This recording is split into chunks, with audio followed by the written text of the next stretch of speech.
What's the best character introduction in video game history? Ooh, the best. That's a tough one. But technically, it's not a character introduction because the character has already been introduced in the previous game. Anyway, Into the rules. Gears of War 2. Listen, Scott.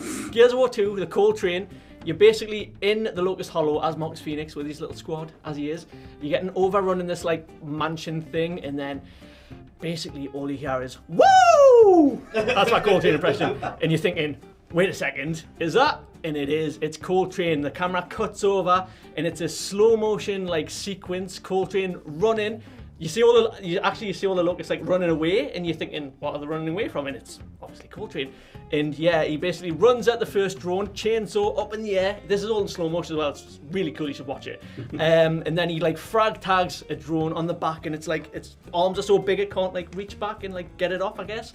And then he does a headshot on another drone and pushes them away because obviously he's a thrashball player and it's got that connotation to American football. Very nice. I don't know if you're familiar with that. I'm not. But yeah, so he headshots a drone, pushes it away, and then in the background there's this big explosion from the one he's just frag tagged, and they're like, "Oh my god, it's Cole," and he's just in the flesh, baby, and it's oh, so hype. The Gears dudes are big and burly, but it all culminates in Cold Train because he's the biggest and the burliest, and it's just incredible. It's perfect. It's cinema. It's cinema. And they never topped it again. Never did. Joe, what's the best video game character introduction? It is, for me, I guess it's got to be a certain green armoured space marine. Okay.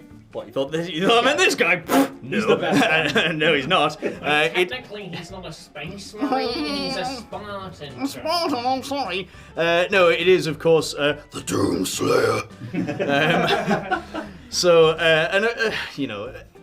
Maybe it's technically not fully an introduction because, of course, Doom Eternal went and kind of recontextualized everything as, the Doomslayer in Doom 2016 is the guy from Doom 1 and Doom 2, and it kind of tied everything together, including Doom 64, which was cool, Sure, we've seen him a load of times before, but the way he is kind of reintroduced in Doom 2016 as a kind of soft reboot is just great. It's just this really perfect sequence of events.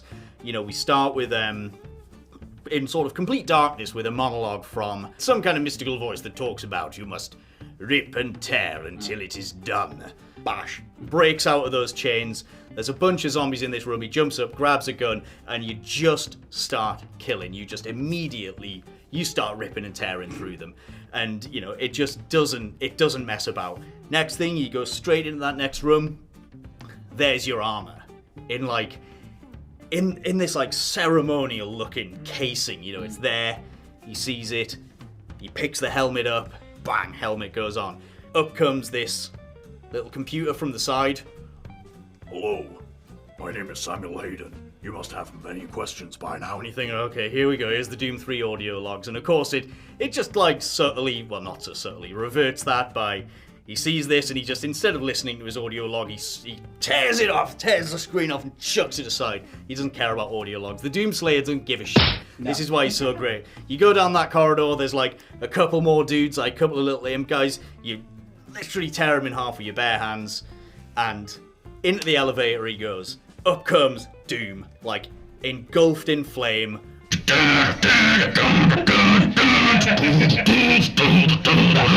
And it is just the most, it is the most yeah moment I've had in the last 10 years of gaming, was picking up a new Doom and just being this isn't gonna let up, is it? And that game just does not let up. It's such a great reintroduction to an amazing character. He's there to rip and to tear, and you just do it, and it sets the, it kind of sets the tone for the rest of it so perfectly. And the timing of it all, yeah. That was the best video game introduction ever. I'm going to go with what I think is a really obvious one, which is Trevor from GTA 5. Nice. It's just what a punch in the gut for that moment. I mean, at that point, you're however many hours into the game, you've gotten to grips with the first two characters, there's a third one coming. You do kind of obviously get an introduction in the prologue, but in terms of him becoming a playable character, he starts the game off by killing another playable character. A beloved character. A beloved character from the GTA 4 DLC, who he physically and sexually threatens to assault. Just to put it in, which is pretty grim, but the point is that he's a pretty grim guy. So they put it all out there, and that this guy is a complete sociopath, psychopath. So it's a perfect summation of who Trevor is as this. And I know everybody said it, but it really is the case where it's like he's kind of like how everybody plays GTA when they're not playing the missions, just like, but he's way turned up to the point where so many people were like, that's too much even for me at the time. Especially because he threatens and kills a beloved character. It was like they really were making a statement with that introduction, and it really pays off because, you need to know that this is the kind of guy that Trevor is for the rest of the story, really. And it's such important context for who he is as a person, which is crazy. Johnny Clements, R.I.P. Yeah. Poor But, he died with good reason. Like, Yes, I suppose. Noble sacrifice. You, Patterson, what's the greatest character introduction in gaming? It's got to be Revolver Ocelot in Metal Gear Solid 3 Oh, Snake Eater, which yes. is a game I've not played in a very, very long time, and it's a series that, as a fan, I came to quite late because I didn't really grow up with them. But then when the HD collection came out for the 360 in like 2010, 2011, somewhere around there. Somewhere around there. I played Snake Eater been the a first while. time and just fell in love with Revolver Ocelot because I love cowboys, I love westerns, and then reading about the character and learning that, Kojima was pulling from Lee Van Cleef, who is like my favorite western actor of all time. I love Lee Van Cleef. And I just love this instant introduction where he's like, oh, I hate your guts, Snake, but then he's also kind of like, I love you, Snake. I love you. Look at how cool I am with my guns. Woo, woo, woo, With woo, my woo. I cat love noise. He love really that wants to stuff impress. so much. He is just trying so hard to be like, I'm so cool, be my friend, and I'll kill you, but I'll be your friend. And I love that dynamic that they have. And I need to go and play Metal Gear Solid 4, and I need to go back and play some of the earlier ones as well. But I love that as an introduction because it's just so over the top. He's doing all the gun fu tricks, which I just love to bits. Revolvers are cool as hell in video games. I love them. And in westerns, obviously. I love that. And then also want to give a quick shout out to the bit where they introduce Grimlock in Transformers Fall of Cybertron, because you start off that mission as Starscream after you've kind of been kicked out by Megatron, and you're just there like, I'm Starscream, I'm a little scheming little guy. I'm gonna steal Grimlock from Shockwave, and I'm gonna be really, really cool. And he goes and finds Grimlock. And then you get to just basically, as Starscream is pacing back and forth, going, you're gonna be my little underling. And then you get to press like right thumbstick and you just grab Starscream by the neck and just go, ooh. And then go on a massive rampage. And then there's a bit where you build up your rage meter and become T-Rex Grimlock, his robot dinosaur T-Rex beating up Insecticons and Decepticons.